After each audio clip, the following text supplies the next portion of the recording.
এই মুহূৰ্তত ৰাজ্যৰ লাখ লাখ কৰ্মচাৰীৰ বাবে জনাব বিচাৰিছো বৃহৎ সুখবৰ। নৱবৰ্ষৰ প্ৰাক মুহূৰ্তত চৰকাৰী কৰ্মচাৰীসকলৰ বাবে 5টাকৈ বৃহৎ সুখবৰ আহিছে, য'ত নিয়মীয়া ঠিকাভিত্তিক লগতে কৰ্মচাৰী পেঞ্চনাৰ সকলোৰে বাবে আছে খবৰ। সবিশেষ জানিবৰ বাবে ভিডিঅ'টো প্ৰথমৰ পৰা শেষলৈকে চাই থাকিব। জনাব বিচাৰিছো প্ৰথমটো গুৰুত্বপূৰ্ণ খবৰ। মুখ্যমন্ত্ৰী হিমন্ত বিশ্ব শৰ্মাই ফেচবুক লাইভ জৰিয়তে কৰ্মচাৰীসকলক কেইবাটাও ভাল খবৰ দিছে। ইয়াৰ ভিতৰত প্ৰথমটো গুৰুত্বপূৰ্ণ খবৰ হৈছে যে 1 জানুৱাৰীৰ পৰাই মুকলি হ'ব তৃতীয় চতুৰ্থ বৰ্গৰ কৰ্মচাৰীৰ মিউচুৱেল ট্ৰান্সফাৰৰ পৰ্টেল। কৰ্মচাৰীসকলে পাৰস্পৰিক বুজাবুজিৰে ট্ৰান্সফাৰ ল'ব পাৰিব আৰু 1 জানুৱাৰীত এই পৰ্টেলটো মুকলি কৰা হ'ব। আৰু পৰ্টেলটোৰ নাম হৈছে স্বাগত সতীৰ্থ। স্বাগত সতীৰ্থ পৰ্টেলৰ জৰিয়তে কৰ্মচাৰীসকলে পাৰস্পৰিক বুজাবুজিৰে মিউচুৱেল ট্ৰান্সফাৰ ল'ব পাৰিব।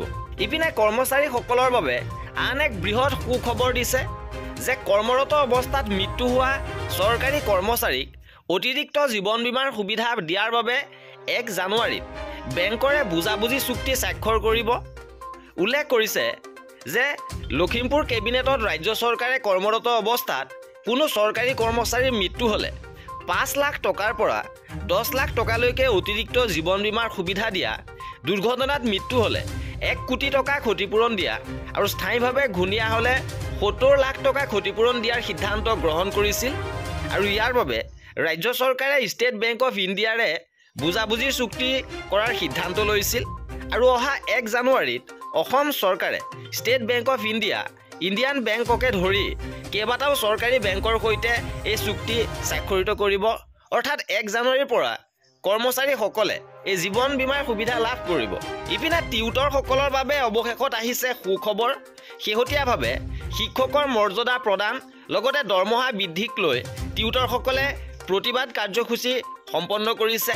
আৰু ইয়াৰ পিছতে সুখবৰ আহিছে যে আৰক্ষী আৰু নিৰাপত্তাৰক্ষীৰ বাধাৰ বাবে তেওঁলোকে সচলতে অৱস্থান গ্ৰহণ কৰিছিল। আৰু সেই সময়তে মাধ্যমিক শিক্ষা সঞ্চালকালয়ৰ প্ৰতিনিধিৰে মঞ্চৰ দাবী সম্বলিত স্মাৰক পত্ৰ গ্ৰহণ কৰে। তদুপৰি মঞ্চৰ 5জন প্ৰতিনিধি শিক্ষামন্ত্ৰী ডাক্তৰ ৰণোজ পেগুৱে দিছপুৰৰ জনতা ভৱনত বৈঠকৰ বাবে আমন্ত্ৰণ জনায়। আৰু এই আমন্ত্ৰণ ৰক্ষা কৰি মঞ্চৰ 5জনীয়া প্ৰতিনিধি দলৰ সৈতে হোৱা বৈঠকত শিক্ষামন্ত্ৰীগৰাকীয়ে সকলো টিউটৰৰ দৰমহা বৃদ্ধি কৰাৰ আশ্বাস দিছে। বৈঠকত অংশগ্ৰহণকাৰী তথা মঞ্চৰ সাধাৰণ সম্পাদক দ্বিজেন শৰ্মাই প্ৰকাশ কৰা অনুসৰি টিউটৰসকলৰ দৰমহা বৃদ্ধিৰ বাবে ফেব্ৰুৱাৰীত অনুষ্ঠিত হ'ব লগা বাজেট অধিৱেশনত যাৱতীয় ব্যৱস্থা গ্ৰহণ কৰা হ'ব। সমান্তৰালভাৱে টিউটৰসকলক শিক্ষকৰ মৰ্যাদা প্ৰদান সন্দৰ্ভত শিক্ষামন্ত্ৰীগৰাকীয়ে কেতবোৰ নীতি নিৰ্দেশনাৰ কথা উল্লেখ কৰিছে। তদুপৰি বাজেট অধিৱেশনৰ পূৰ্বে অহা জানুৱাৰীত মুখ্যমন্ত্ৰীৰ সৈতে টিউটৰসকলৰ এখন গুৰুত্বপূৰ্ণ বৈঠক অনুষ্ঠিত কৰিব। ইপিনে পেঞ্চনাৰসকলৰ বাবে বিত্ত বিভাগে দিছে সুখবৰ।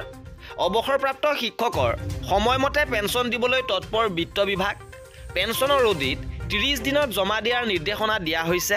আৰু শিক্ষকৰ অডিট সম্পূৰ্ণ কৰাৰ বাবে নিৰ্দেশনা হিচাপ পৰীক্ষক সঞ্চালকক। শেহতীয়াকৈ বিত্ত বিভাগে অৱসৰ গ্ৰহণ কৰা শিক্ষকৰ পেঞ্চন সময়মতে আদায় দিয়াৰ ক্ষেত্ৰত তৎপৰতা আৰম্ভ কৰিছে।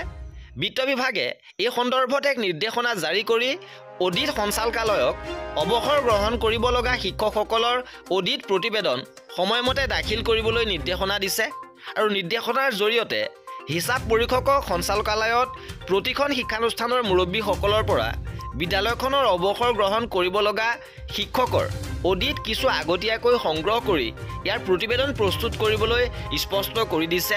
আৰু এই অনুসৰি উচ্চ শিক্ষাৰ শিক্ষকসকলক অডিট প্ৰতিবেদন 30 দিনৰ ভিতৰত আৰু মাধ্যমিক প্ৰাথমিক শিক্ষাৰ শিক্ষকসকলক প্ৰতিবেদন 15 দিনৰ ভিতৰত প্ৰস্তুত কৰাৰ বাবে অডিট সঞ্চালকালয়ক নিৰ্দেশনা দিছে।